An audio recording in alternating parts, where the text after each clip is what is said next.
I'm standing in front of the historic Jama Masjid, which is the largest mosque in the Indian subcontinent, built by Mughal Emperor Shah Jahan in 16th century.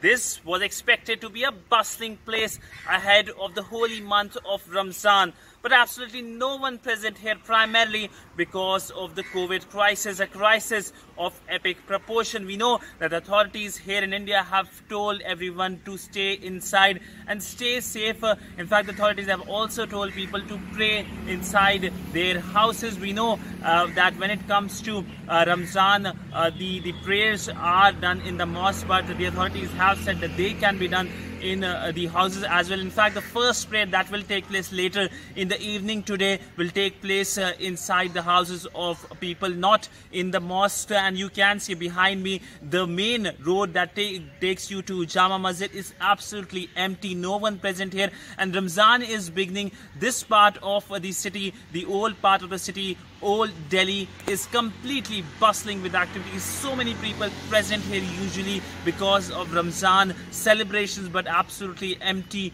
There is no one present, primarily because of the COVID fear, we know that is present across the world. And this is not that only India has done that. We know in the Gulf, where Ramzan has already begun, authorities have said that people should stay at home, and people are staying at home because this is the only way through which the chain can be broken. But by and large, it's for the first time in not decades, months, but in centuries that mosques across the world are having deserted look because of the COVID pandemic.